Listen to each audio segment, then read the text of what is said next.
Have you tried adding a hidden tag to a card design? In this video, I show you how.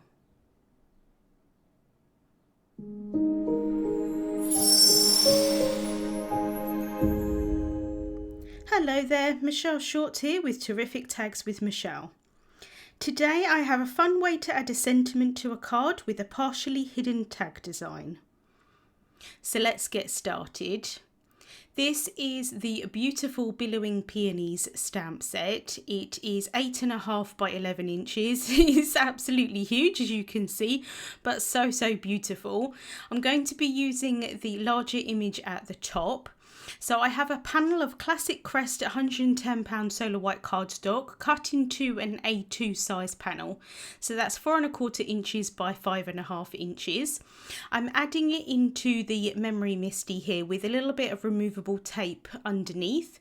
And I'm marking the two corners. That's because I want to stamp this image on two different panels, and I want the image to be exactly in the same place. So I want to make sure that I know where I want to replace the next panel of cardstock. So I have placed the image on top and I have closed the MISTI door, and I'm inking up the image with permanent black ink. This image does fit in the stamp wheel, but not in the orientation that I wanted it to be in. So that's why I'm using the memory MISTI today. So I'm stamping that down, and it's a very large image, so I am using quite a bit of force here. So just making sure to go over all of the areas, and then I am going to ink up the stamp again and stamp it again, just so that I get a really nice dark impression for those lines. I'm then removing that piece and adding in the next piece. And then I can just stamp that like I did the first one. So here I have my two panels that are hopefully pretty much exactly the same. So I'm taking one of those panels and adding it into the base of the stamp wheel onto the sticky mat. This is going to help me when I add the stencils on top to keep them in place. So that's not moving anywhere. I'm then taking the Billowing Peonies layering stencil set. This has got lots of stencils in it for the two images. And inside it tells you exactly where you want to place them on the image. So I'm taking the first stencil here, just placing it where it needs to go, and then that sticky mat is going to hold on to the stencil. I am taking a bit of satin masking tape, just adding it over the top there, because I am very clumsy when it comes to ink blending with brushes. I tend to go quite far out with the brush, and so I want to make sure that I don't get any ink where I don't want it. So I'm starting off with my lightest shade in the Cherry Blossom Crisp Dye ink collection, and I'm using a small ink blending tool, and I'm just covering the whole of that peony. You could do some kind of gradient ink blending on these layers, but actually I think that they look really nice, just kind of like solid layers, because all of the different layers that you add on top with the stencils, it really does give lots of dimension. So I'm just carefully removing that satin masking tape and then also the stencil, and you can see how well that sticks down to that mat, but it does lift off quite nicely. And then I'm just doing the same thing with the other flower, adding the lightest layer here as kind of like the base layer. And then for all of the next lot of stencils, it does take a little while just to kind of get them in place, but once you've done it once or twice, they fall into place quite easily. So again, I'm using some of that satin masking tape just to mask off the areas where I don't want to get any ink on. And then I'm using the second lightest of the inks, and because how these kind of stencils work, you do end up going over some of the areas that you've already added ink to, in kind of, it's like once you do it, it kind of makes sense, but what I found was you want a really nice saturation of those colours for each of the layers. So that's the second layer, and then now I'm going in with the third layer. And I'm using the second darkest of the Cherry Blossom inks. This is Rubellite. And again, going over that and adding quite, you know, a lot of saturation of that colour. I can remove that stencil and you can see how pretty this is looking already. And then I can add in the last layer of these flowers. So again, just kind of leaning over to see where it needs to line up. And then I'm going in with the darkest shade, which is Razzleberry. And here you can kind of see that you're actually going over some of the lightest areas with this ink. And that's why I found that it's really nice to get like a really dark saturation of all of these colours. So just blending that on, and then I can remove that stencil. And I just love how they look. I think they're so pretty. And this would work in lots of different colour combinations as well, I think. I'm then going in with Sunray ink from the Golden Sunset Crisp Dye ink collection, and I'm adding that to the centres of the flowers. There is a few different layers that you can add to the centres. I ended up just doing 2 layers for them, but you can add some kind of like green in the centre.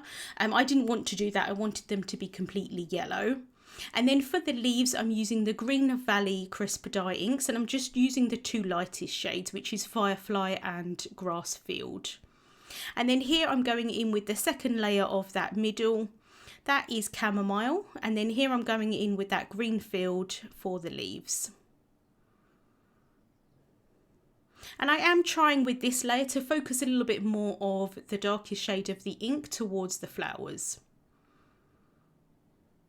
And the best part, I get to remove it and see what I've done. And I just, like I said, I think it just looks absolutely beautiful. So just removing that from the stamp wheel. And then I did the exact same thing with the second panel, but I actually only need the ink to be on the left-hand side because I'm going to cut that out. So here I'm taking one of the smaller sizes from the Terrific Tags die set, and I'm just figuring out here exactly where I want to place that die. I want there to be kind of like the same sort of width either side of that tag. So I held that down with some low tack tape and run that through my die cutting machine. And then I want to stamp the sentiment at the top of that. So just figuring out there which sentiment I wanted. So I'm taking the hugs from the Billowing Peonies stamp set, and I'm stamping that down with permanent black ink. And again, I'm just doing that twice just to make sure that I get a really nice dark impression. And this is what you're going to see when the card is all complete, the hugs sentiment. I do want to add some stability to this tag because you are going to be able to sort of move it in and out of the card at the end. So I want to make sure that that's quite stable. So I'm just adding another die cut to the back of that, adhering that down with some glue tape, and then I'm adding some twine through the top of that. I want something to be able to lift the tag out with, and I really love using black twine, so I'm going with that. And I'm just tying that in a bow at the front. I don't want the bow to be too big because I don't want it to cover up too much of the image. So just fussing around with the size of that bow, and then once I'm happy, I'm going to cut down those tails with some scissors.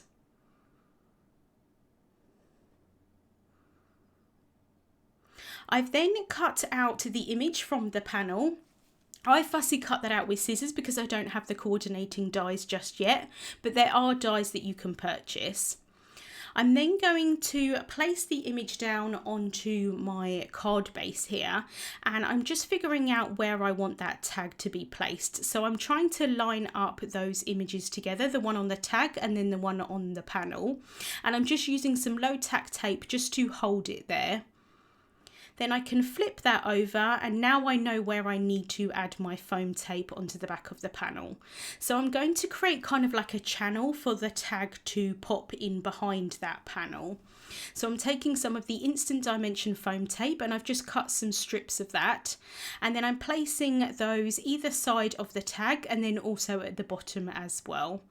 And that's just going to make sure that the tag kind of stays in the place where I want it to be, and it's not going to go any lower. So just adding that towards the bottom, and then I did cover the entire panel with the tape as well. And then I'm just removing that tag and the low tack tape that I had to hold it in place. And then I'm going to take an anti-static powder tool and I'm just going to run that on the sides of the foam tape. This foam tape doesn't have too much kind of residual stickiness on the sides, but I just want to make sure that that tag is not going to get stuck inside. So just removing any of the excess powder. And then I can remove the backings off of that foam tape. And I'm just going to use some tweezers for that just to help me out.